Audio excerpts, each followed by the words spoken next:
The well smelled of wet stone and something sweeter honeysuckle, perhaps carried down by decades of rain. Father Aldric Marchetti adjusted the lantern on his rope and wrote in his journal. The 9th of January 1932. Village of Vellana, province of Cuneo. Body of adult female found in well number 7, abandoned since 1889. The chalk mark on the wall read, C. MORELLI fine 7 febbraio. He photographed it and climbed back into the January air. He did not know that 400 people would gather outside the well by nightfall, or that the woman in the pale evening gown would remain officially unidentified for 91 years. In January 1932, Father Marchetti's routine inspection of abandoned agricultural infrastructure led to well number 7 on the outskirts of Vellana, Italy.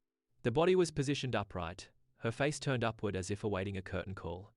She wore a full-length evening gown with faded jeweled trim, white roses pinned at her shoulder, and a small purse containing a mirror, a powder compact, and 45 Italian lire in coins.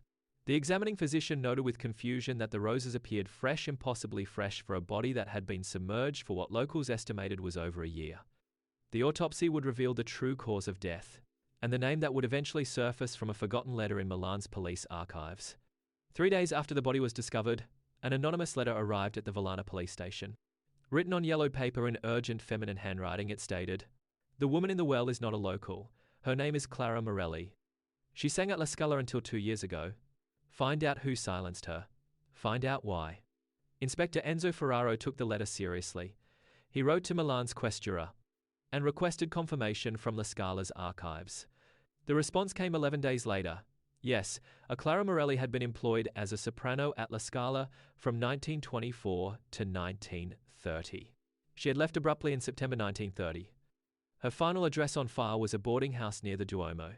She had never returned to collect her things. The records painted a picture of a careful, methodical woman.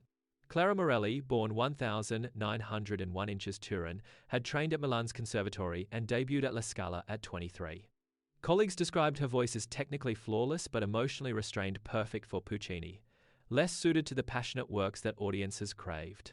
A black and white photograph showed a thin woman with dark, hairpin severely back, hollow cheeks and eyes that looked directly into the camera without smiling. Her last documented performance was on the 14th of September 1930, an evening of standard arias at a private gala. What intrigued Ferraro was a handwritten note in the margins of the guest list. Morelli insisted on an encore, a folk song not on the program, left immediately after without greeting the host. The accompanist who witnessed her departure provided the next clue. Clara had boarded a northbound train at Milan Centrale station, telling him she was visiting family in the Piedmont Hills. He remembered her hands shaking as she gripped the compartment railing. He remembered too that she had mentioned Vellana once before, a passing remark about her mother's birthplace. Ferraro dispatched 2 officers to the village.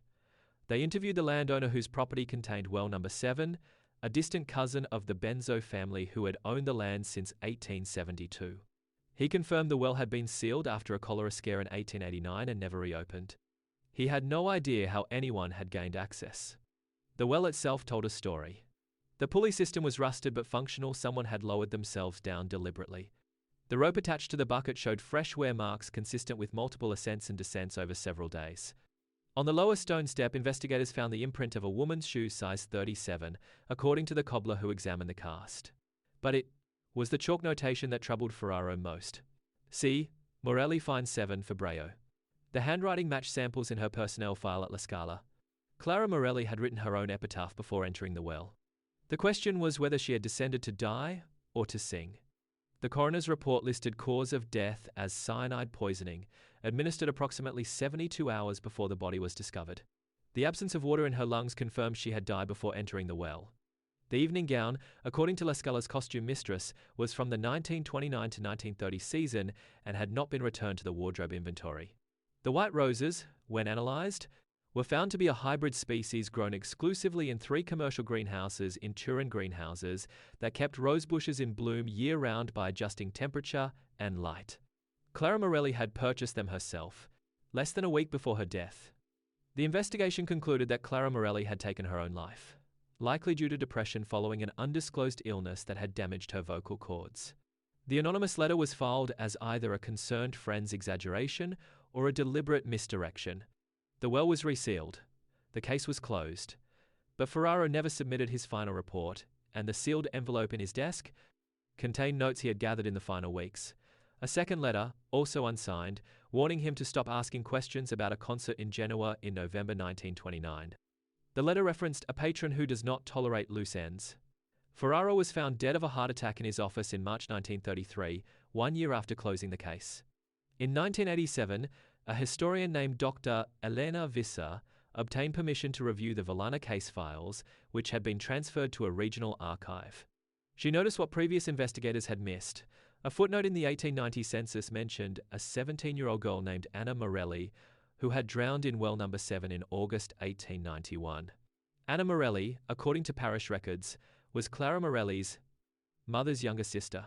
Clara's mother had left Vellana for Turin in 1899, pregnant and unmarried, and had never returned. Clara had known about Anna, or had she discovered it?